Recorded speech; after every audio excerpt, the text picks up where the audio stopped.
Hello everyone, in this video I'm going to show you how to clear your contact data in Snapchat. So for you to be able to do that, you have to tap on the profile icon or the Bitmoji icon on your Snapchat.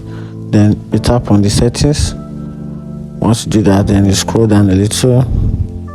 You scroll down, then you tap on clear data. So from the options we have on the screen, then you tap on clear contact data. Then once you tap on it, then another option will prompt out. Then you have to confirm this action by simply select the confirm button.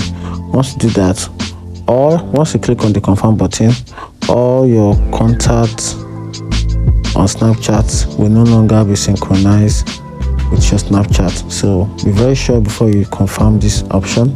So I'm just gonna tap on confirm if you want to delete it. Once you delete all your